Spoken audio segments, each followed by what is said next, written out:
دې څه وایي؟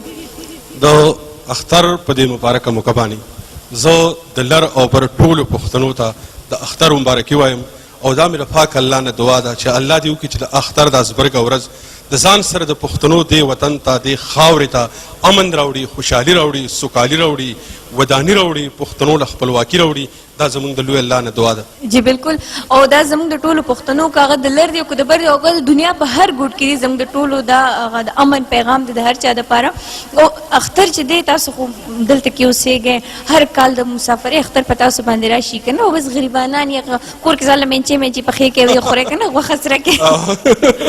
خو دې ځل خو ګوره مونږ هم راغلي یو، د پېښور نه هم راغلي یو، د خیبر پښتونخوا، زمونږ د کابل سیمې نه هم ډېر خواږه خواږه خلک راغلي دي. نو په شریکه د اختر مونږ مانځو، نو د کور کمي خو درته نه محسوس شوی؟ د کور کمي هم نه محسوسېږي او ستاسو په راتګ د دې اختر دا خوند هم سیوا شو او دومره درانه خواږه کتونکي هم زموږ ناست دي او تاسو راغلي سندرې خلک وایي. اوس د جدید دور کې چې کندنه دا فاصلې بالکل کمې شوي دي دې څیزونو سره، نو دغه کمې اوس په هغه شکل کې نه محسوسېږي. کمې خو دی خو په هغه شکل کې نه دی څنګه چې په مخکې و.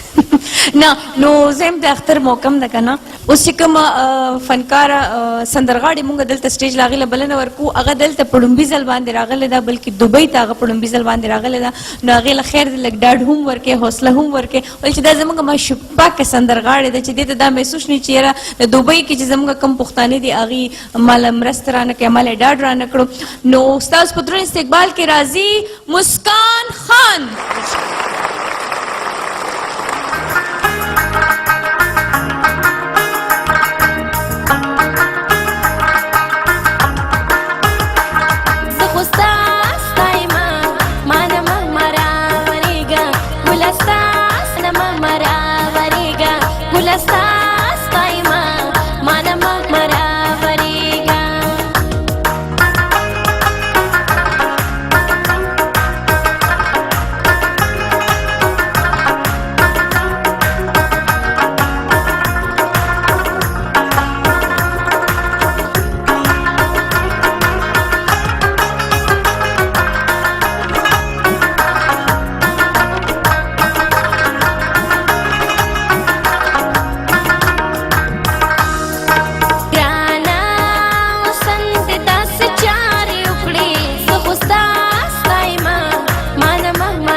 ستا مې نه یما ګلستا ستایما مانما مرا وریګا ګلستا ستایما مانما مرا وریګا